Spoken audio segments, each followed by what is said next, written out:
Good morning students. तो मैंने आपको क्या पढ़ाया था, लास्ट मैंने आपको कुछ चित्रकला के बारे में बताया था, कुछ पेंटिंग्स के बारे में बताया था ना, जिसमें वर्ली, मधुबनी, ये सारी चित्रकला बताएंगे। अब आज हम लोग जो स्टार्ट करने जा रहे हैं असेसमेंट थर्ड का फर्स्ट चैप्टर सुमन 1 के। आज से हम लोग अपना स्टार्ट करेंगे असेसमेंट थर्ड। असेसमेंट थर्ड में जो पहला पार्ट है वो है जिसका नाम है सुमन 1 के। तो पहले तो मैं आपको ये बताऊंगी कि इस पार्ट में बताया क्या गया है। मतलब जो ये पार्ट है सुमन 1 की, इस पार्ट में जो कवि है उन्होंने किसके बारे में बताया है और वो इस कविता के माध्यम से क्या कहना चाहते हैं। उसके बाद हम लोग देखेंगे पार्ट में आए हुए शब्दों के अर्थ को, ताकि जब मैं आपको पार्ट का अर्थ बताऊं तो आप उस अर्थ को अच्छे से जान पाए, अच्छे से समझ पाए। ये बात मैं आपको हमेशा ही बताती हूँ कि जब तक आपको शब्दों के अर्थ अच्छे से नहीं पता होंगे तब तक आप पार्ट के अर्थ को नहीं समझ पाएंगे। तो बहुत ही जरूरी है क्या पार्ट में आए हुए शब्दों के अर्थ को जानना। ऐसे ही आप केवल एक रटना अलग चीज होती है और समझना अलग। अगर आपको शब्द के अर्थ पता होंगे तो जब आप पाठ को पढ़ेंगे ना तो कुछ चीजें तो आपको खुद से समझ में आएंगी कि क्या कहना चाहते हैं, इसका क्या अर्थ होगा। लेकिन कुछ शब्द आ जाते हैं जिनका जो कठिन होते हैं, जिनका अर्थ आपको नहीं मालूम होता। तो जब आपको उनका अर्थ ही नहीं मालूम होगा तो आप उस पाठ को कैसे समझेंगे, है ना। तो पहले देखिए ये कविता जो है जिसका नाम क्या है सुमन 1 के। इसको किसने लिखा है? द्वारिका प्रसाद माहेश्वरी ने। मतलब जिन्होंने इसको लिखा है उनका नाम क्या है? द्वारिका प्रसाद माहेश्वरी। उन्होंने क्या बताया? सुमन यानी पुष्प यानी फूल, है ना। इसी का पर्यायवाची तो है, मैंने आपको शायद पढ़ाया भी हो फूल का पर्यायवाची। तो उसमें आपने एक शब्द पढ़ा होगा सुमन में, है ना। क्या है? सुमन 1 के। सुमन यानी फूल, एक तो सब जानते हैं, उपवन यानी बगीचा, यानी एक बगीचे के फूल।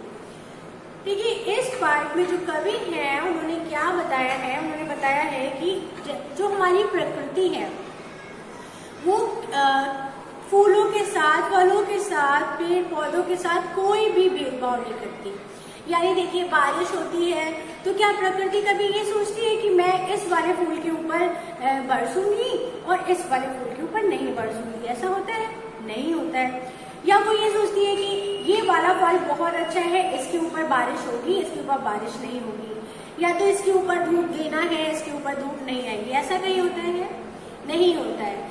यानी जो हमारी प्रकृति है वो किसी भी तरह का कोई भी भेदभाव नहीं करती है किसी के भी साथ, कि हमें कौन से फल या पुष्प पे वर्षा करनी है, कौन से फल को धूप देनी है, ऐसा कहीं कुछ नहीं होता। वो सबके साथ समान बर्ताव करती है। जब बारिश होगी तो सारे पेड़ पौधों सब पर होगी, धूप होगी तो वो भी सभी पर होगी। तो जो हमारी प्रकृति है वो किसी भी तरह का भेदभाव नहीं करती। तो इसी तरह कवि हमें इस कविता के माध्यम से ये बताना चाहते हैं कि जिस प्रकार हमारी प्रकृति किसी के साथ भेदभाव नहीं करती है, उसी प्रकार हम मनुष्यों को भी किसी के साथ भेदभाव नहीं करना चाहिए। यानी कि कोई काला है, गोरा है, छोटा है, मोटा है, तो ऐसा नहीं कि कोई काला है यानी इससे हम बात नहीं करेंगे, अरे ये तो छोटा है, ये तो मोटा है, या ये हमारी जान पहचान, ये हमारे देश का नहीं है, ये बाहर से आया है, इसके साथ ऐसा बर्ताव करना चाहिए। तो ये सारी चीजें हमें हमारे अंदर नहीं होनी चाहिए। ये चीज कौन बताते हैं? हमारे कवि हमें बताते हैं, ठीक है। तो इस कविता के माध्यम से कवि हमें यही बता रहे हैं कि हमें किसी भी मनुष्य के साथ उसकी जाति, रंग, रूप, उसका पैसा, अमीरी, गरीबी देखकर उसके साथ भेदभाव नहीं करना चाहिए। हमें सबके साथ समान व्यवहार करना चाहिए जैसा कि प्रकृति हमारे साथ करती है। तो उन्होंने क्या किया है? इस कविता के माध्यम से हमें यही समझाने का प्रयास किया है कि हमें किस प्रकार से मिलजुल कर रहना चाहिए, किस प्रकार हमें सभी व्यक्तियों से समान व्यवहार करना चाहिए। तो एक बार हम लोग इस कविता को पढ़ते हैं, फिर उसके बाद कुछ शब्द के अर्थ को जानेंगे, ताकि आपको जब मैं उसके बाद मैं आपको पाठ का अर्थ बताऊंगी, ताकि जब आप पाठ के अर्थ को पढ़ेंगे तो जब शब्द के अर्थ को आप पहले से ही जानते रहेंगे तो उसको समझने में, पढ़ने में ज्यादा आसानी होगी। तो देखिए कविता हमारी क्या है, सुमन एक उपवन के। पहले इस कविता को हम लोग सुन लेते हैं। हम सब सुमन एक उपवन के, एक हमारी धरती सबकी, जिसकी मिट्टी में जन्मे हम, मिली एक ही धूप हमें है। सींचे गए एक जल से हम, पले हुए हैं झूल झूल कर, पलनों में हम एक पवन के, हम सब सुमन एक उपवन के। सूरज एक हमारा जिसकी किरणें उनकी कली खिलाती, एक हमारा चांद चांदनी जिसकी हम सबको नहलाती। मिले एक से स्वर हमको हैं, हमरों में मीठे गुंजन के, हम सब सुमन एक उपवन के। रंग रंग के रूप हमारे अलग अलग हैं क्यारी क्यारी, लेकिन हम सब से ही मिलकर है उपवन की शोभा सारी। एक हमारा माली हम सब, रहते नीचे एक गगन के, हम सब सुमन एक उपवन के। कांटों में खेलकर हम सब ने हंस हंस कर है जीना सीखा, एक सूत्र में बंधकर हमने हार गले का बनना सीखा। सबके लिए सुगंध हमारी, हम श्रृंगार धनी निर्धन के, हम सब सुमन एक उपवन के। तो ये थी हमारी कविता।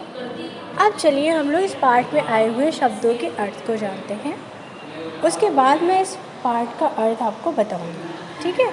तो पहले चलिए शब्द के अर्थ को जानते हैं। तो देखिए इसके शब्द अर्थ, पहला शब्द दिया है सुमन, जिसका अर्थ होता है फूल। देखिए जब मैंने आपको पाठ अभी पढ़ाया ना, बोर्ड पर जब मैं शुरू करी थी, इंट्रो दिया था, तभी मैंने आपको बताया सुमन का अर्थ क्या होता है, फूल। इसके अलावा जब मैंने आपको पर्यायवाची शब्द पढ़ाए थे तभी भी ये शब्द बताया होगा। फिर उसके बाद है पले, पले का अर्थ होता है पालन पोषण हुआ, ठीक। फिर है पलनों, पलनों का अर्थ होता है झूलों। फिर उर का अर्थ होता है हृदय या दिल। यहाँ दो अर्थ दिए हैं उर के, हृदय और दिल, तो इन दोनों में से कोई भी एक आप लिखेंगे तो वो सही होगा, ठीक है, ज़रूरी नहीं कि दोनों ही लिखें। भ्रमरों जिसका अर्थ होता है भंवरों। गुंजन जिसका अर्थ होता है भंवरों की गुनगुन की आवाज़, यानी जो भंवरे गुनगुन करते हैं उनकी आवाज़ को क्या कहते हैं, गुंजन, ठीक है। फिर उसके बाद है शोभा, तो जो भंवरे गुनगुन की आवाज़ करते हैं ना उन्हीं को क्या बोलते हैं, गुंजन। तो शोभा, शोभा का अर्थ होता है सुंदरता। गगन, गगन का अर्थ होता है आकाश। सूत्र, सूत्र का अर्थ होता है धागा। और श्रृंगार, श्रृंगार का अर्थ होता है सजावट या आभूषण।